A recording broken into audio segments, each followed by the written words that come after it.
जी अस्सलाम वालेकुम everyone. Am I वालेकुम ऑडिबल टू ऑल? सलाम। Yes ma'am. ओके, चलिए, थैंक यू। मैं वेट करी थी आप सबका। कोई बात नहीं। Others other will join in few minutes. We will wait for them. Kunja, आपने प्रेजेंट करना था तो फिर आप कर दें उसी दौरान। ओके मैम, आप स्क्रीन शेयर कर देंगे। मैंने आपको फाइल सेंड की थी व्हाट्सएप पे। कुंजा, व्हाट्सएप मेरा इस पे नहीं चल रहा है इस टाइम पे। आप कर सकते हो खुद ही तो। अदरवाइज फिर आप मुझे ईमेल कर दें। व्हाट्सएप में कुछ इशू आ रहा था। अभी हो नहीं रहा था मेरा भी। मैं आपको अपना ईमेल एड्रेस शेयर करती हूँ, आप उस पर कर दें। मैं कर दूंगी शो, कोई इशू नहीं है।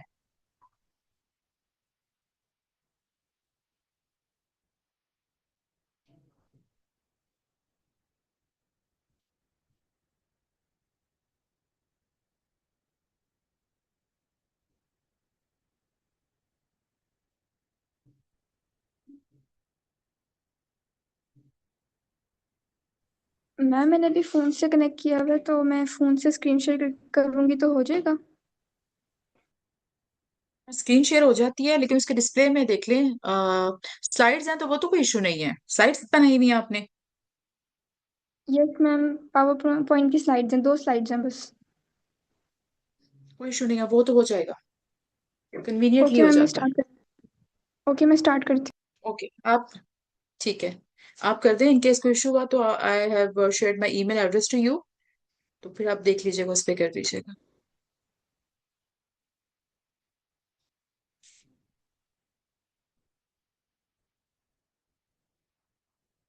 मीनवाइल को एक ग्रुप में मैसेज कर दे कि क्लास स्टार्टेड। एक रिमाइंडर दे दें छोटा सा।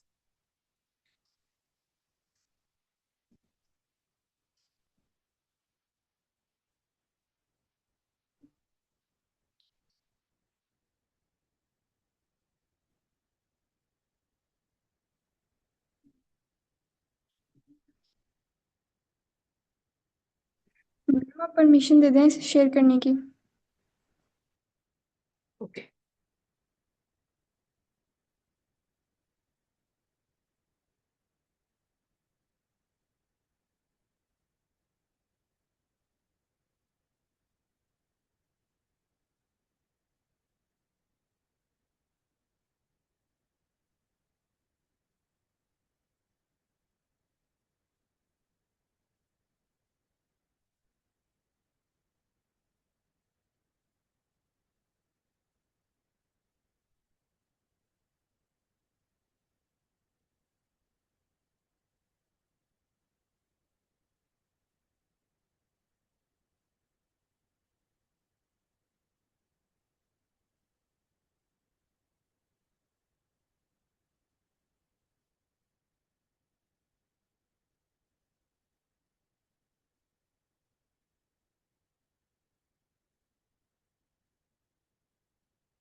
वहां पे कोई आपका कोई एरर आ रहा है स्क्रीन शेयर करते हुए?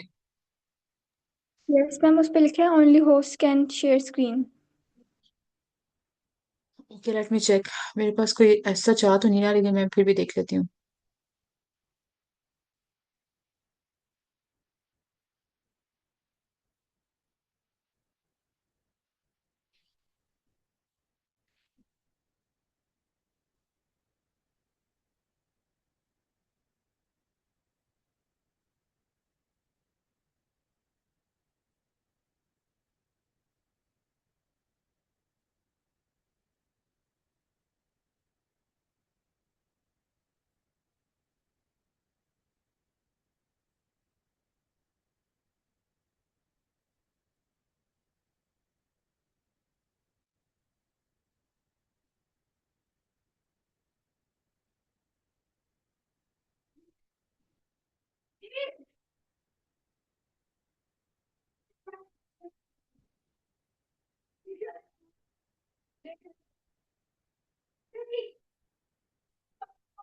चलें, ठीक है, मैंने कर दिया।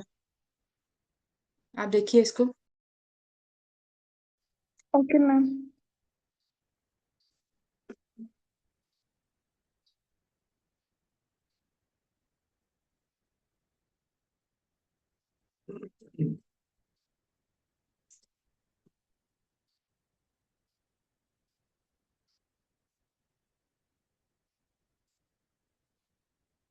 मैम स्क्रीन शो हो रही है?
Kuncha, is everything okay?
Ma'am मैंने आपको जो ईमेल कर दिया है वो सेंड, तो आप प्लीज़ अपने साइट से शेयर कर दें। मेरे यहाँ से की प्रॉब्लम हो रहा है। Sorry for inconvenience.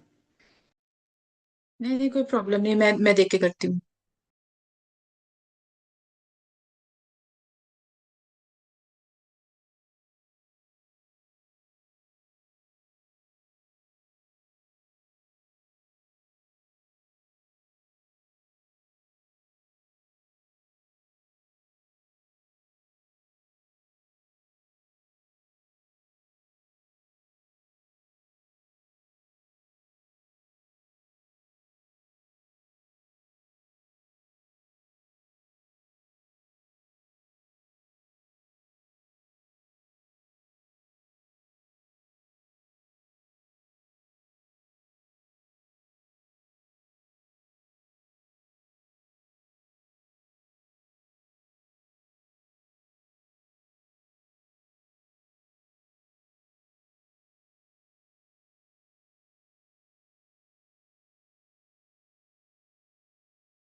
Ji, is it visible?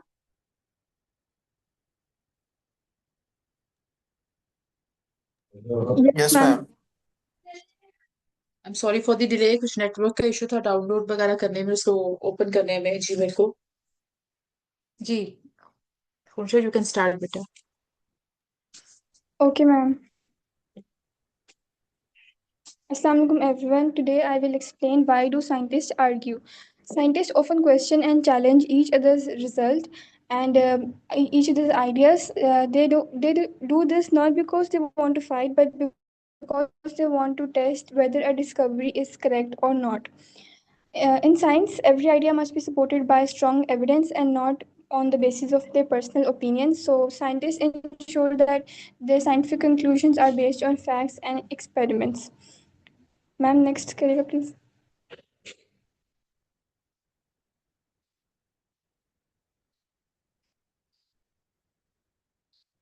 Ma'am, next करिएगा please. Okay. A good example of this is the discovery of Helicobacter pylori, which is also called as H. pylori, and a bacterium that causes stomach ulcers. For many years, doctors believed that stomach ulcers were caused by stress or spicy food. But in 1980s, two scientists named Barry Marshall and Robin Warren suggested that ulcers were actually caused by a bacterium called Helicobacter pylori. Many scientists did not believe them because they thought bacteria could not survive in the acidic environment of stomach. So to prove this idea, Barry Marshall even drank a culture of bacteria could cause stomach problems. Later, further research confirmed their discovery, and today doctors treat ulcers with antibiotics. So, this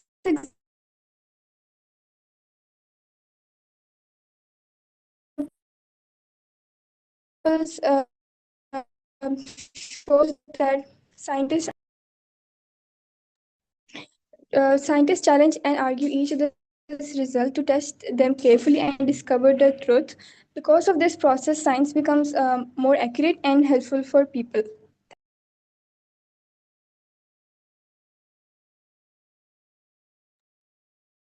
Thank you so much, Khonsha. It was very nice example and well elaborated. Thank you so much. Anything else you want to say? या मैं फिर इसको close कर दूं? No, ma'am, that's all from my side.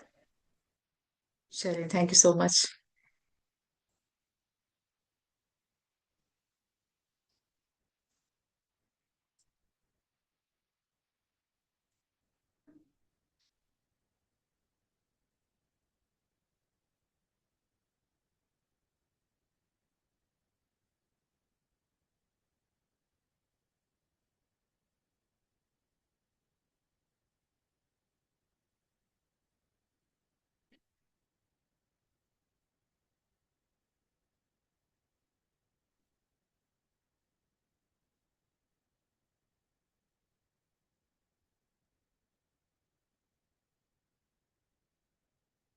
Alright class, slide share हो रही है आपके साथ? Is it visible? Yes, ma'am. चले चले, ठीक है। हमने आज एक नया यूनिट स्टार्ट किया था, फोर्स एंड मोशन। उसका रिव्यू करना और सारी उसकी टाइप्स वगैरह सारी चीजों के बारे में थोड़ा सा रिव्यू कर लेते हैं, फिर नेक्स्ट उस पे जाते हैं टॉपिक पे भी। We have discussed what is the force, ठीक है, और उसके अकॉर्डिंगली फिर हमने मतलब एज पर द फिजिक्स और साइंटिस्ट उसके क्या ऐसे यूनिट्स हैं, what is the symbol of the force. तो फोर्स को अगर हम डिफाइन करें तो force is the influence that can change the motion of an object, often described as a pull और पुश, ठीक है। और काफी डिटेल में हमने फोर्स को थ्रू वीडियो देख भी लिया है, ठीक है। अच्छा, टाइप्स ऑफ फोर्सेस के बारे में भी बात हुई वीडियो में भी, मैं ऑलरेडी हम डिस्कस कर चुके थे इसके बारे में कि there two types of forces. एक तो नॉन कॉन्टैक्ट फोर्सेस है जिसके एग्जांपल्स आपके सामने हैं और काफी उसमें डिटेल में हमने डिस्कस भी किए हैं। The other one is the contact force, जैसे muscular force, mechanical force and frictional force etcetera, right. यहाँ तक हमने इसको कवर किया था and we had watch the clip too and we had discussed it too. अब हम थोड़ा सा देखते हैं कि नेट फोर्स क्या होती है, राइट। नेट फोर्सेस होती हैं व्हेन टू और मोर फोर्सेस आर कंबाइंड, ठीक है। इसको हम टोटल फोर्स भी कह सकते हैं, नेट फोर्स को। when two or more forces are combined, कोई मिलके जो exert करते हैं किसी भी ऑब्जेक्ट पे, तो collectively जो फोर्स पे exert की जाती है, that is called net force. इसको हम थोड़ा सा एग्जांपल से भी देखेंगे. फॉर एग्जांपल, अगर एक ही डायरेक्शन में कोई फोर्स अप्लाई की जाती है, राइट, तो वो कलेक्टिवली मिलके वो एक नेट फोर्स की फॉर्म में उसको हम कैलकुलेट करते हैं. For example, if one force is 10 Newton and the other one is 5 Newton, तो वो नेट फोर्स उसकी हो जाएगी 15 न्यूटन, राइट. और इन केस अगर फोर्सेस जो हैं वो these are applied into the different directions, तो we can subtract the one force from the other. The what is left is the net force, right?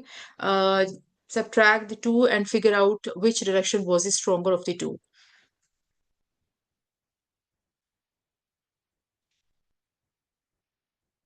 इस एग्जांपल में हम देखेंगे अभी.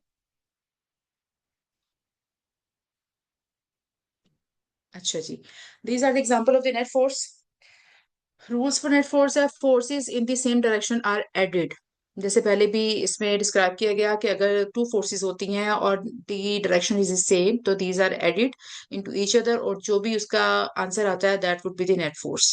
For example, a person pushes a box with 10 newton and person B pushes with 5 newton, the net force will be 15 newton. It's very simple, बस add करना है इसमें. Likewise, forces in opposite directions are subtracted. For example, a person A pushes with 10 Newton. कोई भी चीज है जो वो 10 न्यूटन से की पावर से या फोर्स से पुश कर रहा है, while the person B pushes with 5 Newton to the same object. Apply the force to the same object. तो हम क्या करेंगे, तो नेट फोर्स होगी 10 minus 5 is equal to 5 Newton toward the stronger force. That is towards the 10N force जो person वो उस पे लगा रहा है.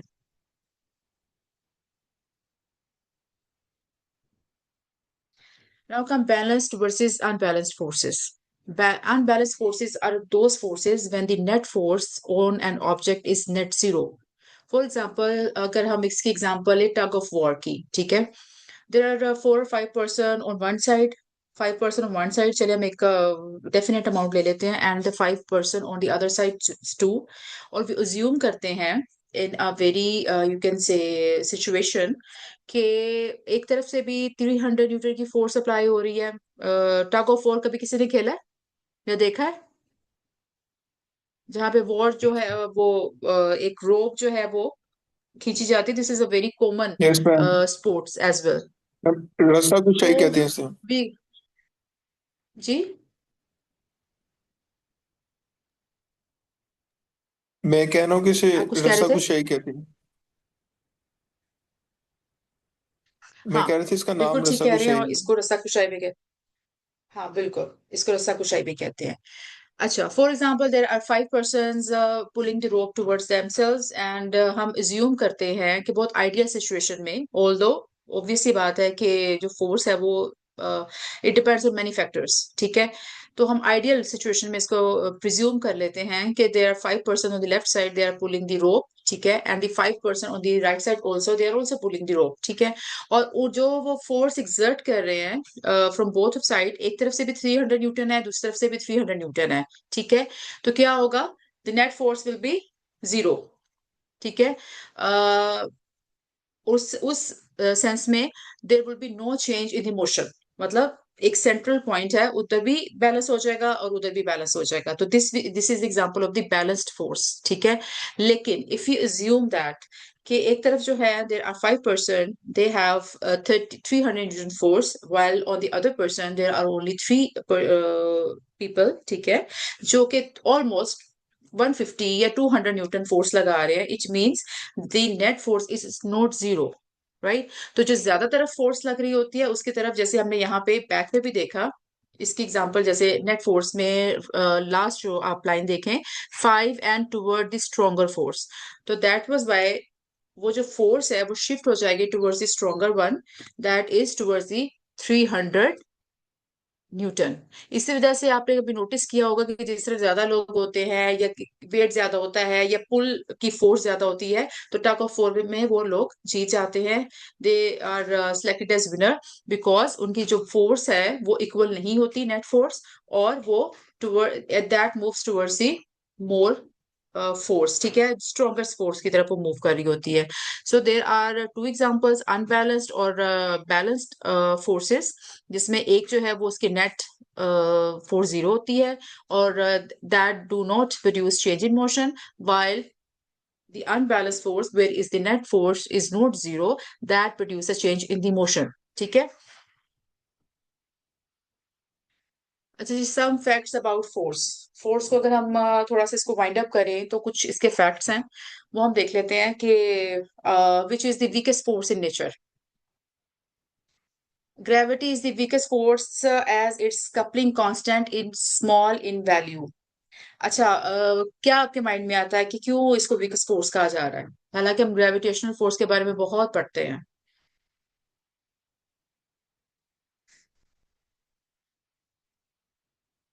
कुछ माइंड में आ रहा है ग्रेविटेशन फोर्स का कि क्यों वीकेस्ट इसको कहते हैं? मैम फिर से रिपीट करना। Which is the weakest force in nature? Gravity is the weakest force as its coupling constant in is small in value। मतलब वैसे मैं एक जेनेरिक क्वेश्चन कर रही हूँ कि हम इसको वीकेस्ट फोर्स क्यों कहते हैं, किसी के माइंड में कोई बात आती है इसके बारे में कि why is it called weakest force? Ma'am इसलिए चाहिए कि इसको अगर आपने ऑब्जर्व करना है तो आपको बहुत मैसिव बॉडीज चाहिए होती हैं। मिसाल के तौर पे मैग्नेटिक फोर्स अगर आपने देखनी है तो आप दो छोटे छोटे मैग्नेट्स को आमने सामने रखेंगे तो आपको मैग्नेटिक फोर्स नजर आ जाएगी। इसी तरह आप जब इलेक्ट्रोमैग्नेटिक फोर्स पे जाते हैं तो दो चीजों का अलग अलग चार्ज होता है, उन बॉडीज को आपस में रखो, जिस तरह वो हमारे बाल भी खड़े हो जाते हैं जब हम इलेक्ट्रोस्टैटिक चार्जेस अपनी हेयर्स पे बनाते हैं। तो ये इस तरह की फोर्सेज हैं जो एकदम से नजर आ जाती हैं। लेकिन ग्रेविटेशनल फोर्स में अगर आप दो बड़े बड़े ट्रकों को भी आमने सामने रख देंगे तो वो एक दूसरे को नहीं खींचेंगे, क्योंकि ये बहुत बड़ी मैसिव बॉडीज जो हैं ये आपस में ये फोर्स जनरेट कर पाती हैं उस लेवल पे कि अट्रैक्शन हो सके। ठीक है, और किसी के माइंड में कोई बात आ रही?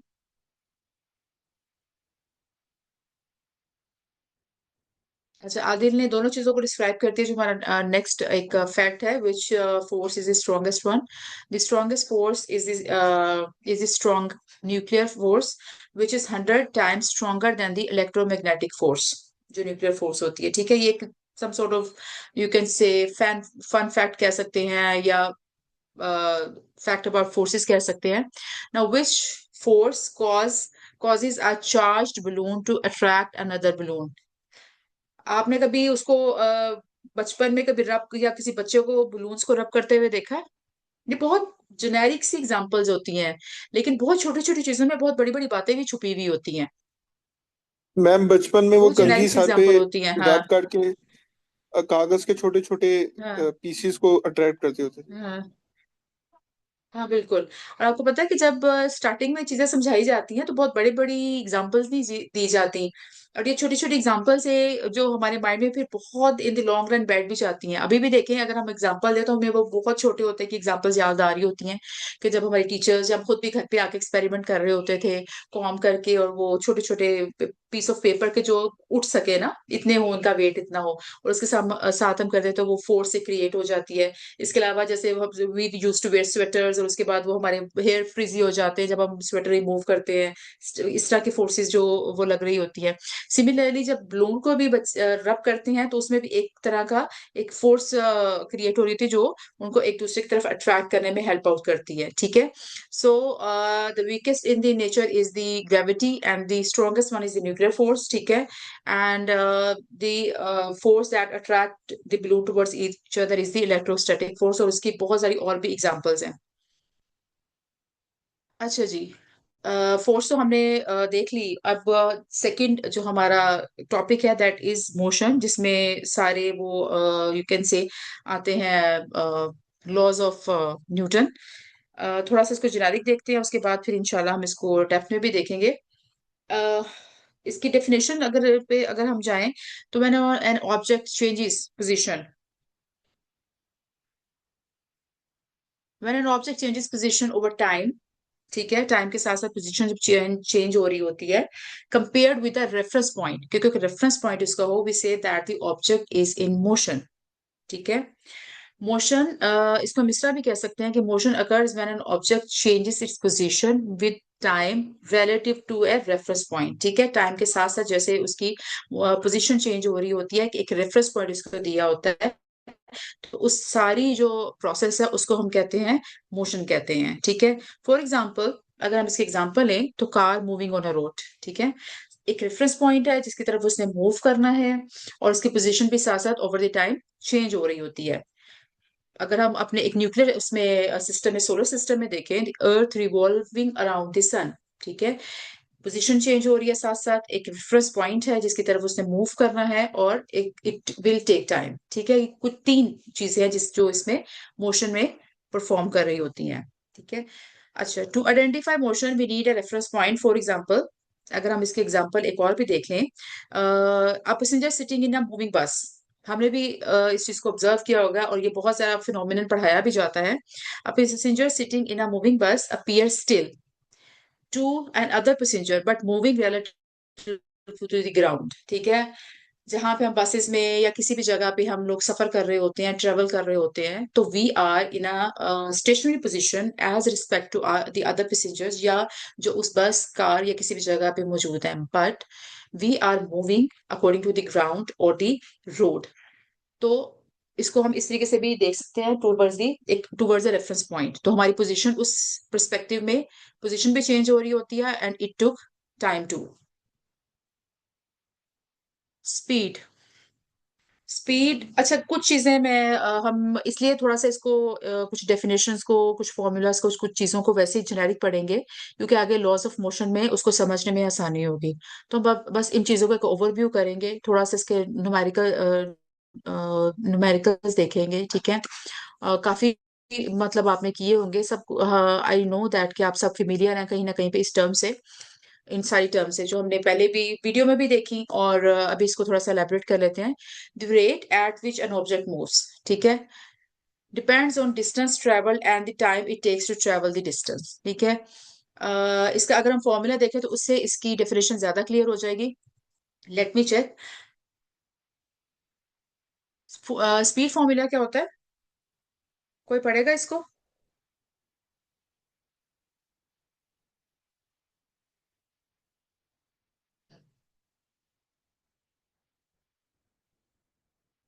चले, मैं ही कर देती हूँ। Average speed is equal to total distance divided by total time. ठीक है, it mean speed is the rate at which an object moves, और उसके इंपॉर्टेंट फैक्टर्स क्या होते हैं? Speed tells how fast something moves. ठीक है, and if it does not include direction, इसमें और वेलोसिटी में एक डिफरेंस होता है कि स्पीड जो है वो that does not include direction, जबकि वेलोसिटी में डायरेक्शन होती है। वो आगे भी हम इंशाल्लाह वेलोसिटी के बारे में पढ़ेंगे।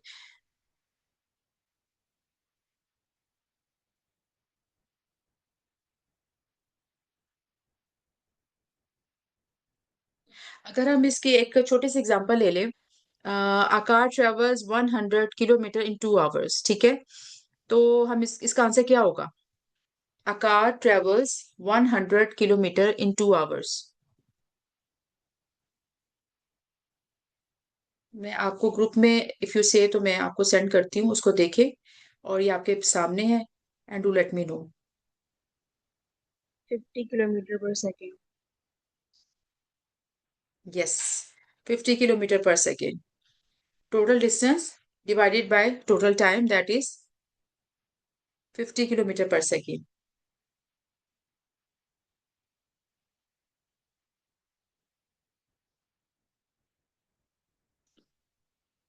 ओके जी, what is the velocity? The speed of an object in a particular direction. अब जैसे मैंने आपको पहले बताया कि स्पीड और वेलोसिटी में एक डिफरेंस है, कि velocity adds direction to it. ठीक है, the speed of an object in a particular direction is called a velocity.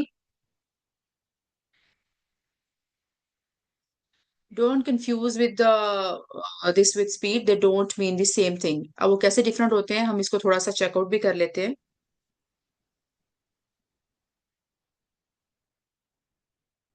Velocity must always include a direction. For example, an aeroplane velocity might be 60 kilometre per hour, right?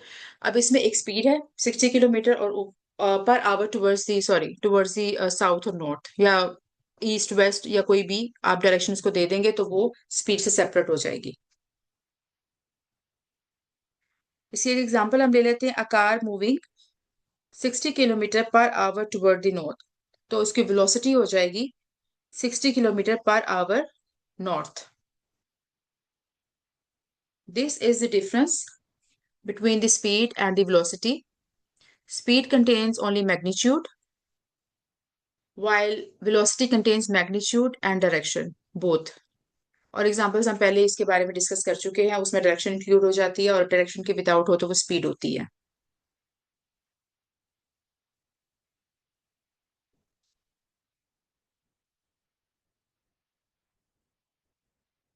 Velocity changes as speed or direction changes. इसको हम एक example से देखते हैं। जैसे कि हमने पहले भी डिस्कस किया था कि force is a vector quantity, right? Likewise, velocity also a vector quantity because it includes direction in it. When it includes both speed and direction, therefore velocity changes. Whenever there is a change in speed, either उसकी speed change होगी तो भी velocity change होगी, और अगर उसकी direction किसी भी object की change होगी तो भी velocity change होगी। If either component changes, the object is considered to be accelerating. ठीक है, acceleration के बारे में इंशाल्लाह हम अभी next पे पढ़ेंगे।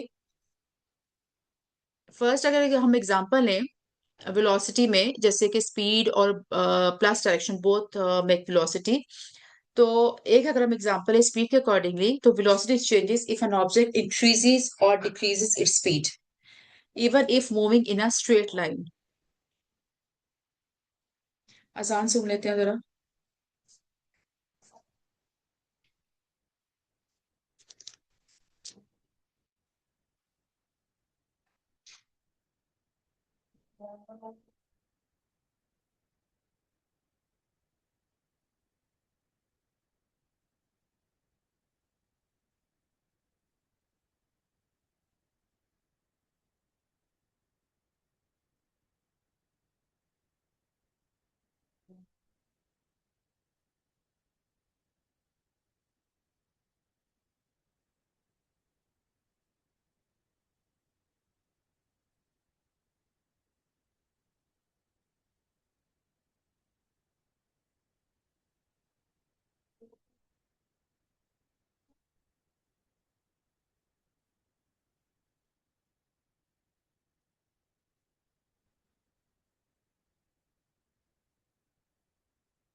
मैम आवाज बहुत ज्यादा कट हो रही है। आवाज कट हो रही है। मैं तो अभी बोली नहीं है, अजान का वेट कर रही हूँ। मैं देखती हूँ इसको।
और जी अभी आवाज आ रही है मेरी ठीक है आपको?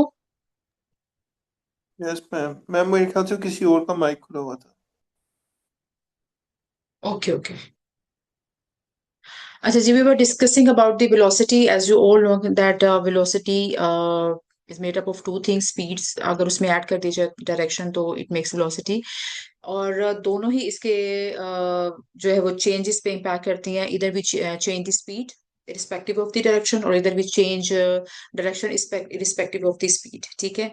If you take an example that if an object moves towards the one direction, east west or north south, एक ही डायरेक्शन में हो, और the object increases or decreases its speed, ठीक है, even then its velocity will change। अगर speed increase होगी तो velocity भी इंक्रीज होगी, डायरेक्टली प्रोपोर्शनल है। और अगर स्पीड जो है वो कम होगी तो वेलोसिटी भी उस चीज की, उस ऑब्जेक्ट की कम हो जाएगी। Right.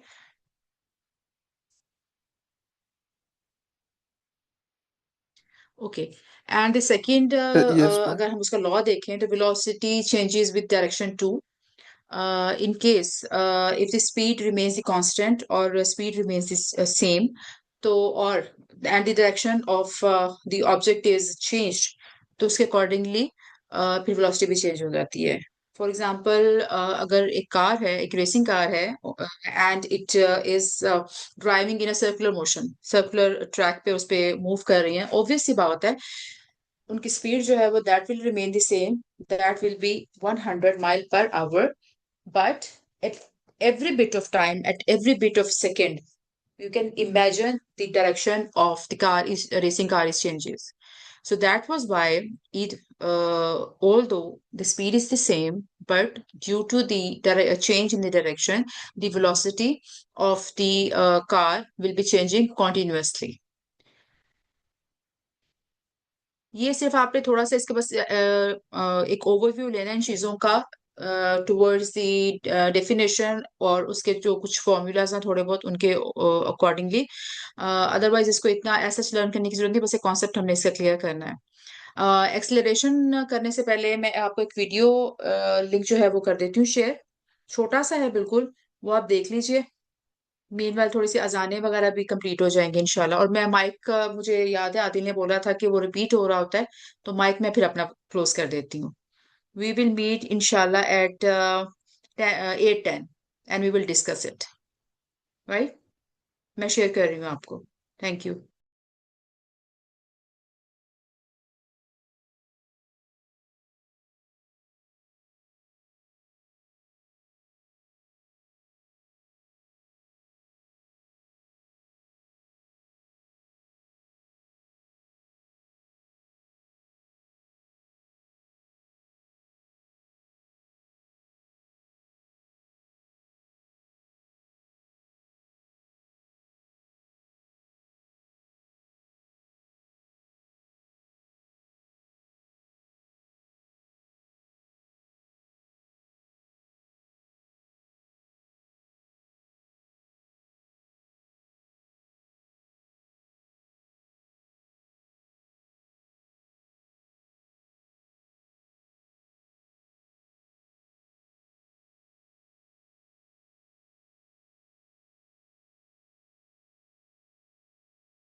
Ji class, have you seen the video? Have you watched?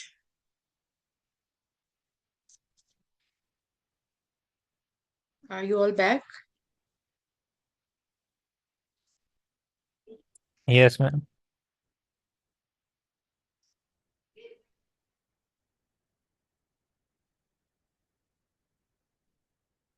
Class, मेरी आवाज आ रही है या I don't think so I am audible to you? Yes, ma'am. आ रही है बात।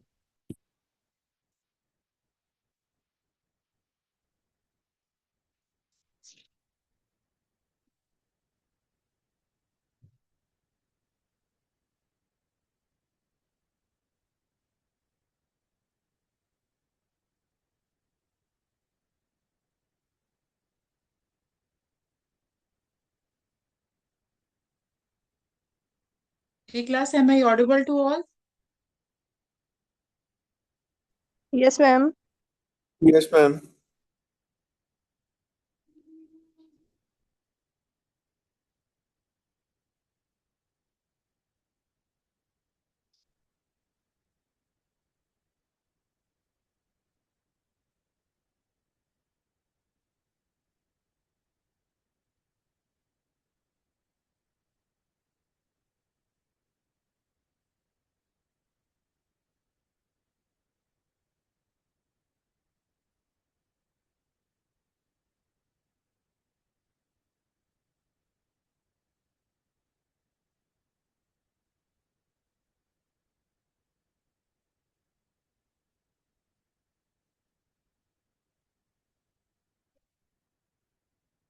जी class, am I audible to all? Yes, ma'am. Yes, yes ma'am. Ma'am. Okay, मेरे ख्याल पहले पहले शायद आवाज नहीं आ रही थी। अच्छा जी, have you watch the video? Yes, ma'am. Yes, summarise करेंगे आप, क्या था उस वीडियो में, क्या एक्सलेशन के बारे में, और कैसे ये सारी चीजें जो है रिलेट करती हैं, स्पीड हो गया, टाइम एंड एवरीथिंग।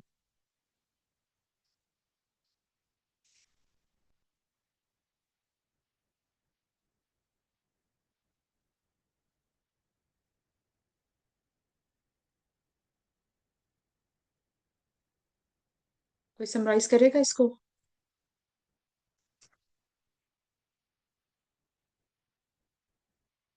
मुझे लगता है आपने वीडियो नहीं देखी।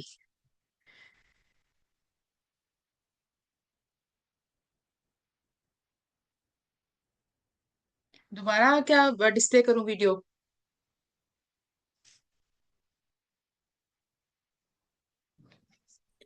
मैम मैं No. बताऊं? जी जी, बताएं। मैम एक्सेलरेशन जो है वो जब भी वेलोसिटी चेंज होती है उसको हम एक्सेलरेशन कहेंगे। तो वेलोसिटी की डायरेक्शन चेंज हुई या स्पीड चेंज हुई तो उसके अंदर एक्सेलरेशन क्रिएट हो जाती है। हम्म, ठीक है। और कोई खास दूसरा चीज थी उसके ये अंदर हम फील वीडियो में? कर सकते हैं जिस हम्म। तरह अ, हम लोग जब शार्प टर्न्स लेते हैं। हम्म। हम शार्प टर्न्स लेते हैं जब हम ब्रेक एकदम से लगाते हैं या जब हम लोग अपनी स्पीड एकदम से इंक्रीज करते हैं तो इसमें हमारी एक्सेलरेशन चेंज हो जाती है।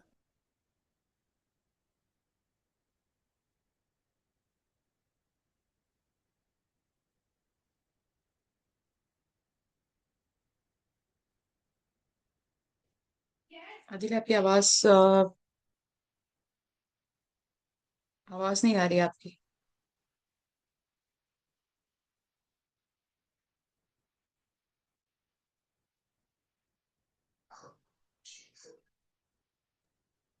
मैम एक सेकंड जी रुकना। जी। कोई प्रॉब्लम नहीं है, I can understand.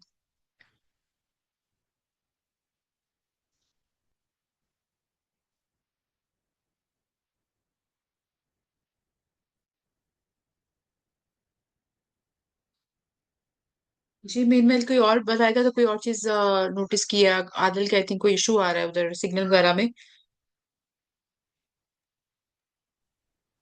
Ma'am ma'am दूसरा केस को मेजर करने के लिए हम एक्सेलरेशन को मेजर जब हम करते हैं तो 2 पॉइंट्स के दरम्यान में मेजर करते हैं कि कितना चेंज आया एक चीज के अंदर, उसकी स्पीड के अंदर, वो एक्सेलरेशन के अंदर। बिल्कुल ठीक है। यही कुछ बातें थी, मतलब उसका जैसे फॉर्मूला या हम कैलकुलेट कैसे करते हैं, व्हाट इज इट, और इसके अलावा जब वेलोसिटी चेंज होती है how does the acceleration changes, ये वाली जो मेन मेन बातें थी। वीडियो दिखाने का पर्पस एक्चुअल में ये होता है मेरा कि मैं पहले आपको टॉपिक से पहले या वो कोई भी चीज को टच करने से पहले वीडियो दिखा दूं, वो ज्यादा अच्छे तरीके से ग्राफिकली समझ में आ जाती है। एनीवेज हम बस इसको वाइंड अप करते हैं एक्सेलरेशन पे ही आज इंशाल्लाह। थोड़ा सा इसको देख लेते हैं, एक दो पॉइंट्स है इसके। Let me share the screen.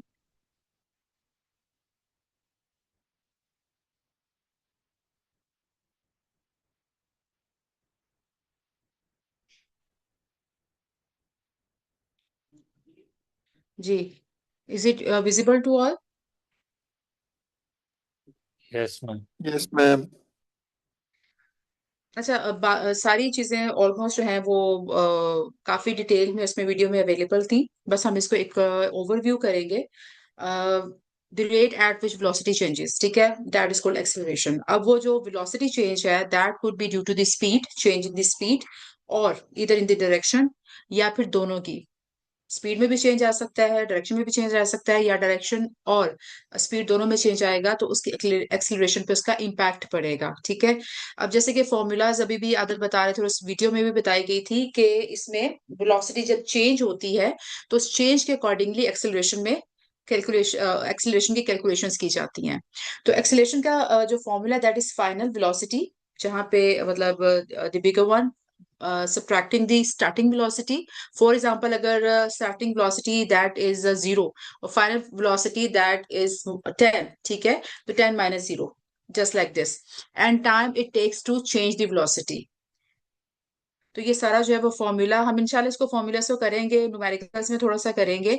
अभी सिर्फ इसको समझ लेते हैं, ठीक है। अब इसका अगर हम ऐसे यूनिट देखें तो velocity is expressed in metres per second, right, and time is expressed in seconds. So acceleration is expressed in metres per second, ठीक है। तो ये इसका जो है वो एंड पे ऐसे ही यूनिट हम इसके इस्तेमाल कर रहे होते हैं उसके अकॉर्डिंगली। और अगर हम इसकी एग्जांपल्स के बारे में बात करें तो हमने अक्सर नोटिस किया होगा, when a car speeds up, और whenever the car speeds up, या हम एक्सीलरेटर को जो है वो पुश करते हैं व्हाइल ड्राइविंग द कार, तो क्या होता है उसकी एक्सीलरेशन इंक्रीज करती है ऑफ कार की। Likewise a bicycle slowing down when brakes are applied, जब ब्रेक भी अप्लाई की जाती है तो वो स्लो डाउन होता है, चाहे बाइक हो चाहे आपकी कोई और व्हीकल हो, तो उससे क्या होता है उसकी एक्सेलरेशन डिक्रीज हो जाती है। और a ball falling due to the gravity, ऊपर से जब आप किसी भी बॉल को आप फेंकते हैं तो आप ये देखते हैं कि जब ऊपर से कोई चीज फेंकी जाती है तो उसकी ग्रेविटी की वजह से एक्सेलरेशन जो उसकी स्पीड या चीजें वो ज्यादा हो जाती हैं, लेकिन जब आप नीचे से ऊपर फेंक रहे होते हैं तो वो ग्रेविटी की फोर्स इसकी ऑपोजिट डायरेक्शन में लग रही होती है, एक्सेलरेशन कम हो जाती है। सो एक्सेलरेशन अकर्स, कुछ प्रिंसिपल है इसके। व्हेन स्पीड इंक्रीजेस, जब स्पीड इंक्रीज की जाती है तो एक्सेलरेशन इंक्रीज होती है। व्हेन द स्पीड डिक्रीजेस, या फिर the direction of the object also change. तो ये कुछ चीजें थी, इसको आज हम इसी पे वाइंड अप करते हैं इंशाल्लाह। कमिंग जो लेक्चर है मैं कुछ थोड़ा सा खुद भी इस तरह लेके चल रही हूँ बिकॉज हमारे पहले 2 चैप्टर्स कंप्लीट हो चुके हैं, ठीक है। तो एक एक दो टॉपिक्स जो इस तरह के हमारे रह गए हुए हैं वो इंशाल्लाह हमें इस वीक में कंप्लीट कर लेंगे, ताकि हम नेक्स्ट वीक में आपके पास सिर्फ प्रेजेंटेशंस रह जाए। और मैं कोशिश करूंगी कि संडे को आप टाइमिंग बता दें, क्योंकि हमारी क्लास 10 o'clock स्टार्ट होगी संडे को, ठीक है। आप कहते हैं तो मैं 10:30 पे आपका क्विज स्केड्यूल करवा देती हूँ, या 10:15 पे, या 11 o'clock करवा देती हूँ, बिकॉज आई वांट कि मैक्सिमम पार्टिसिपेंट्स या स्टूडेंट्स उसमें अवेलेबल हो, ताकि आप सभी एक ही गो में वो कर सके। कोई टाइम स्लॉट आप मुझे बता दें। क्लास हम स्टार्ट कर लेंगे, लेकिन इन दी मीन वाइल क्लास की ड्यूरेशन में ही हम कोई ऐसे टाइम स्लॉट रख लेते हैं कि कल क्लास के अंदर ही आपका क्विज भी हो जाए, कोई लेट भी थोड़ा हो जाए तो एटलीस्ट वो क्विज अटेम्प्ट कर सके। मैम मैं संडे फिर को उसी हमारी तरीके से क्लास क्विज 10 से बना लेके कब तक है? 1। सैटरडे को भी 10 to 1 है और संडे को भी 10 to 1 है। तो मैम 12 o'clock रख लें क्विज। 12 o'clock रख ले। चले मैं नोट कर यस लेती हूँ।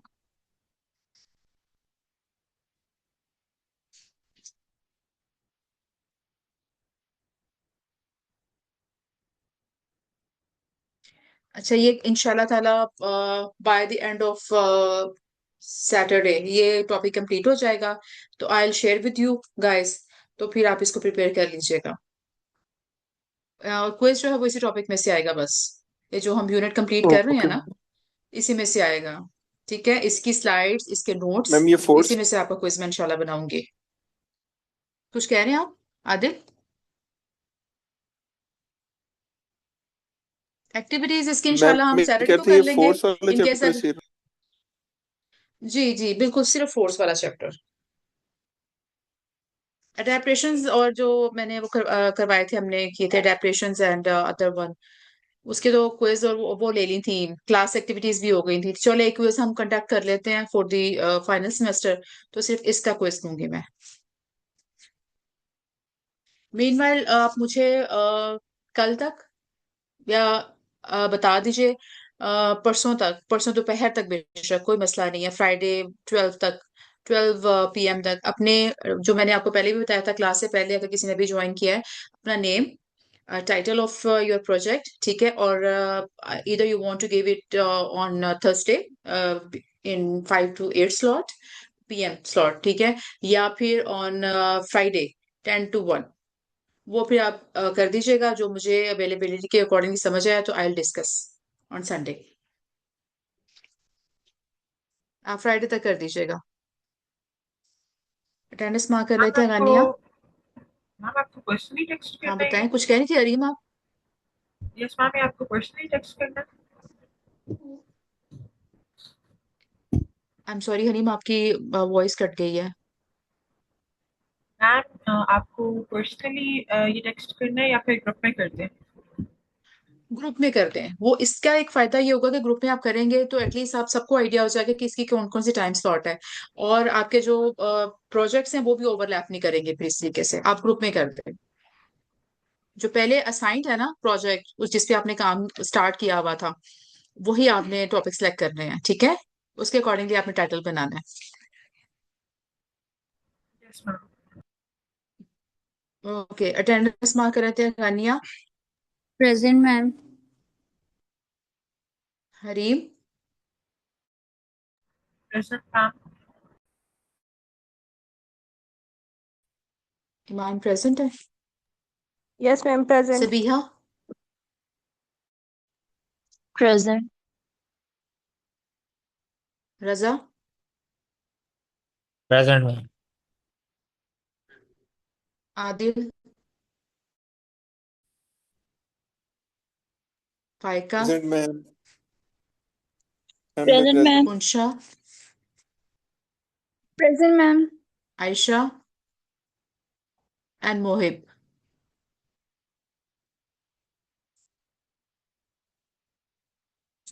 Thank you so much class. और अच्छा, एक और बात मैं आपको बता दूं कि आपकी अटेंडेंस माशाल्लाह, अब तो आप लोग तो काफी मतलब आपकी अटेंडेंस ठीक होती है, लेकिन बहुत सारे ऐसे स्टूडेंट्स हैं जिनकी अटेंडेंस अभी भी आज देखें अपनी क्लास में कम स्टूडेंट्स हैं, ठीक है।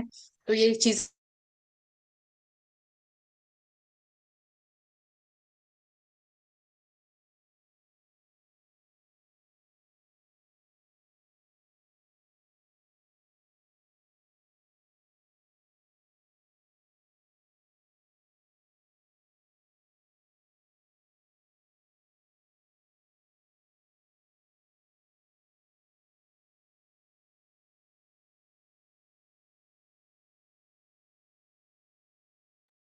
मैम आपकी आवाज नहीं आ रही।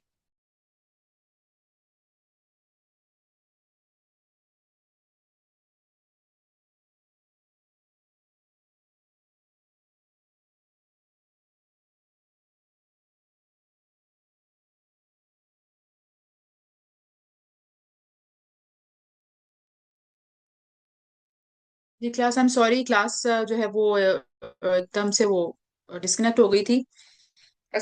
अच्छा, आई वाज सेइंग कि बस अपनी जो अटेंडेंस है वो मैंडेटरी करें, और भी इस क्लास में जो अवेलेबल हैं, अगर आप जानते हैं, ठीक है, आपकी नो हाउ है और आप बात करते हैं, तो उनसे भी एक मैसेज ही कन्वे कर दें कि 75% जो है वो मैंडेटरी है। तो मेक श्योर करें कि जितनी बाकी की क्लासेस हैं वो जरूर अटेंड। मैम मैंने अबू बकर से बात की थी, वो कह रहा था वो बीमार है और उसको मतलब आ, वो क्या कहते हैं, ड्रिप्स लग रही है।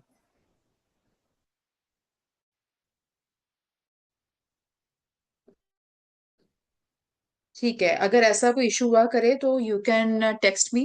प्रॉब्लम हो एटलीस्ट आपकी फिर लीव लगे ना। कम से कम ये जो एब्सेंट है वो मार्क ना हो। Leave is something else, absent is something else. अब आपने मुझे बताया मीन्स के he is willing to come, लेकिन वो ठीक नहीं है। वो चले एक और कंडीशन होती है। कोई प्रॉब्लम नहीं है, कोई ऐसा प्रॉब्लम हो do let me know on WhatsApp. आप बेशक ग्रुप में मुझे इन्फॉर्म कर दें या वैसे सेपरेटली इन्फॉर्म कर दें, इन्फॉर्म कर दिया करें, मैं लीव लगा दिया करूँ। चलो ठीक है, क्लास इंशाल्लाह फिर सैटरडे को मिलते हैं, और आप अपनी वो जो डिटेल्स मैंने कही हैं वो शेयर कर दीजिएगा ग्रुप में। Thank you so much. Take great care of yourself. अल्लाह हाफिज। अल्लाह हाफिज। आपस में